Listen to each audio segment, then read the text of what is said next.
Broccoli অর্থাৎ ফুলকপির খুড়তুতো ভাই। তো কারা কারা এই সবজিটা একেবারেই খেতে পছন্দ করো না বলো তো? তারা কিন্তু আজকে কমেন্ট বক্সে নিজের নামটা লিখে যেও, কারণ আজকে এত সুন্দর একটা রান্না করে দেখাবো যার পরে তোমরা কিন্তু এই সবজিটাও বেশ সোনামুখ করে খেয়ে নেবে।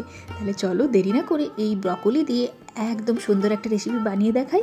আশা করি আজকে রান্নাটা তোমাদের ভালো লাগবে। তাহলে চলো দেখে নেওয়া যাক।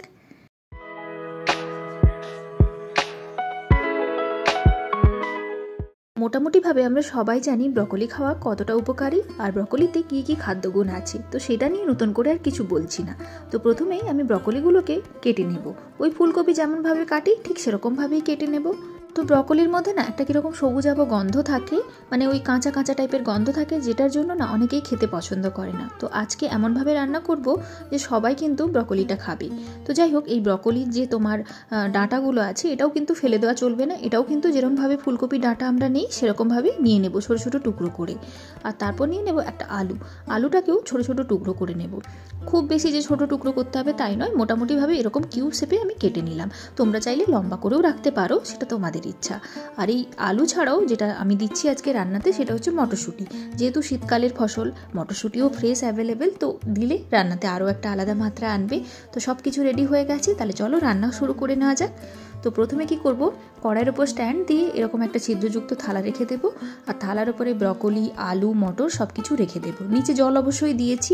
তো ব্রকোলিটাকে ডাইরেক্ট সেদ্ধ না করে এভাবে স্টিম করে নেব। এতে কি হবে, ব্রকোলির যে খাদ্যগুণ আছে বা পুষ্টিগুণ আছে সেটা কিন্তু নষ্ট হয়ে যাবে না। তো এইভাবে ব্রকোলি রান্না করলে এটা কিন্তু এর যে হেলথ বেনিফিট আছে সেটা কিন্তু অ্যাজ ইট ইজ বজায় থাকবে। 5 থেকে 7 মিনিটের কাছাকাছি এটাকে স্টিম করে নেব। তো ব্রকোলিগুলো মোটামুটি 50%-এর কাছাকাছি সেদ্ধ হয়ে গেছে। তো এখন কি করব, কড়াইয়ের মধ্যে সামান্য সর্ষের তেল দিয়ে দেব। তেলটা গরম হলে আমি ব্রকোলিগুলোকে দিয়ে ভেজে নেব। তো তোমরা যদি একেবারেই হেলদি বানাতে চাও সেক্ষেত্রে ব্রকোলিগুলোকে নাও ভাজতে পারো, তবে আমি একটুখানি ভেজে খেতে পছন্দ করি। তার সঙ্গে আলুও দিয়ে দিলাম। আলু আর ব্রকোলিগুলোকে নিয়ে ওই মিনিট 2-3 মতো ভেজে নেব। তো ব্রকোলিটাকে একদম ভাজা ভাজা করতে হবে না, জাস্ট ওই মিনিট 2 মতো ভাজবো। ভেজে ব্রকোলিগুলোকে তুলে নেব।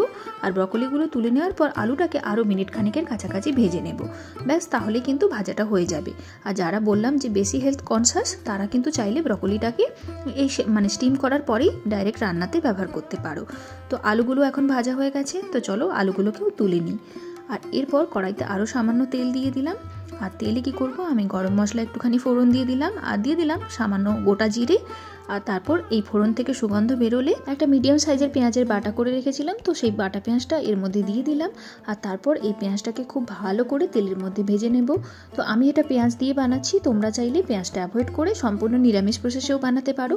পেঁয়াজটা ভাজা হয়ে গেলে আমি এখন খানিকটা আদা আর কাঁচা লঙ্কা পেস্ট করে রেখেছিলাম, ওই দরদরা করে পেস্ট করেছিলাম, তো সেটাও এর মধ্যে দিয়ে দিলাম। আর হ্যাঁ, খানিকটা রসুনও দিয়েছিলাম। তো এখন কি করব, এটা পেঁয়াজের সঙ্গে ভালো করে ভেজে নেব যতক্ষণ না সব কিছুর সুন্দরভাবে কাঁচা গন্ধ চলে যায় এবং সুন্দর করে ভাজা হয়ে যায়। এখন একটা টমেটো বাটা দিয়ে দেবো। তো টমেটোটা ওই মিডিয়াম টু ছোটো সাইজেরই নিয়েছিলাম, তো সেটার বাটা করেছিলাম, ওটাই দিয়ে দিলাম। তো এখন আমি এই সব কিছু মশলাকে কষিয়ে নেব। তার আগে কি করব, টমেটোটার কাঁচা গন্ধ চলে যাওয়া অবধি ভেজে নেব। আর তারপর একে একে করে সব নিত্যদিনের মশলা দিয়ে দেবো। প্রথমে দিয়ে দেবো পরিমাণ মতো নুন, তারপর 2 রকম লঙ্কার গুঁড়ো, মানে কাশ্মীরি লঙ্কার গুঁড়ো দিলাম, আর একটু ঝাল লঙ্কার গুঁড়ো দিলাম। তো তোমাদের একটা লঙ্কার গুঁড়ো দিতে চাইলে সেটাও দিতে পারো।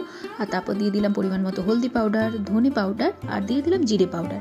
তো সব কিছু মশলা দেওয়া হয়ে গেছে। এখন সব কিছু মশলা দিয়ে খুব ভালো করে আমি এই মশলাটাকে কষিয়ে নেব যতক্ষণ না এটার ওপর থেকে তেল ভেসে আসছে ততক্ষণ। তার আগে অবশ্যই ঢাকা চাপা দিতে হবে। তো ঢাকা চাপা দিয়ে কষিয়ে নেব। তো এখন দেখো মশলাটা কষানো হয়ে গেছে, সুন্দর করে তেল ছেড়ে আসছে।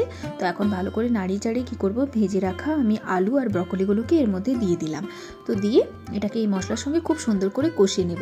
তো চাইলে তোমরা ওই সেদ্ধ বা স্টিম মটরশুঁটিটাকে এখানেই দিতে পারো। আমি আসলে এখানে দিতে ভুলে গেছিলাম, যেটা তাই পরে অ্যাড করেছি। তো এটাকে সুন্দর করে মিশিয়ে আবার ঢাকা দিয়ে আরও কিছুক্ষণ কষিয়ে নেব। তো এখন দেখো আলু আর ব্রকোলিগুলো মশলার সঙ্গে খুব সুন্দর করে কষানো হয়ে গেছে। তো আমি এখন জল দিয়ে দেব। আর খুব বেশি জল দেওয়ার দরকার নেই। তো প্রথমে মিক্সির বাটিটা ধুয়ে খানিকটা জল দিয়ে দিলাম, আর তারপর দিলাম একটুখানি আরও জল। তো জলটা হচ্ছে হালকা গরম জল দিয়েছি। আর তারপর এই স্টিম মটরশুঁটিগুলোকে দিয়ে দিলাম। এটাকে তোমরা কষানোর সময়ও দিতে পারো, যেমনটা আমি আগে বললাম। তো এবার কি করব, ঝোলটাকে হচ্ছে ঢাকা দিয়ে ফুটতে দেব।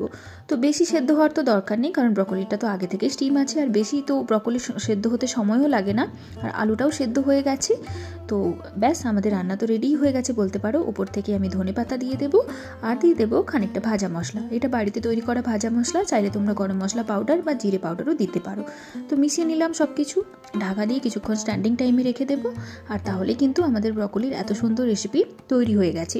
দেখতে হয়তো খুব বেশি ইন্টারেস্টিং লাগবে না, কিন্তু খেতে ভীষণ ভালো আর ভীষণ হেলদি, সেটা তো বলে দেওয়ার আর দরকার নেই। তো এই ছিল আজকে ছোট্ট একটা রেসিপি। আশা করি রান্নাটা ভালো লাগলো। নতুন ভিডিও নিয়ে খুব তাড়াতাড়ি দেখা হয়ে যাবে। সবাই ভালো থেকো। আর হ্যাঁ, আজকে রেসিপিটা কেমন লাগলো জানাতে ভুলো না কিন্তু।